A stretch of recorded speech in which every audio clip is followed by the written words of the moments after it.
นี่คือเป็นภาพบรรยากาศลุงป้าเพิ่นมาเก็บมะขามได้มื้อนี้ป้ามาเก็บมะขามขึ้นมะขามลานทรายเพิ่นได้ขึ้นผู้ลานทรายขึ้นมะขามได้ลานทรายแล้วก็อันป้าเพิ่นเป็นผู้เก็บอันนี้ไม่เท่าเพิ่นได้นี่ไม่เท่าเพิ่นได้นาสาสมนบุค่านี่ละนี่มื้อนี้มาเก็บมะขามโลจักบาทกับบ้านมะขามนี่โลละ45โลละ45นะโลละ45เนาะอันนี้มื้อนี้เดินทางประเภทพี่น้องมาจากถ้ำพาเพิ่งได้มื้อนี้แล้วมาพ่อป้าผู้เจ้า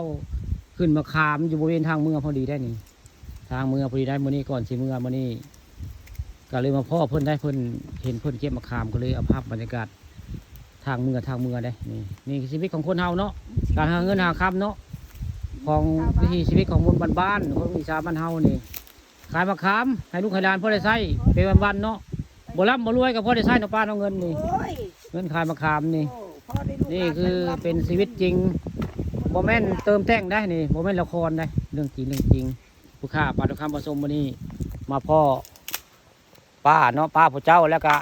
นายชาสมวนเพิ่นมาเก็บมะขามไปขายในมื้อนี้มะขามส้มพี่น้องอยู่บริเวณทางขึ้นวัดพาเพิ่งบ้านม่วงคำตำบลนาตาล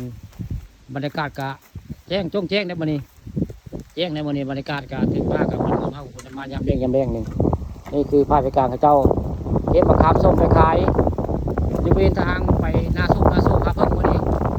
บรรยากาศก็ร่มแห้งอยู่ได้ร่มแห้งได้มื้อนี้ร่มแห้งได้ไปเอาภาพพาเพิ่งไม้เพิ่งไม้ส้มพี่น้องที่นี่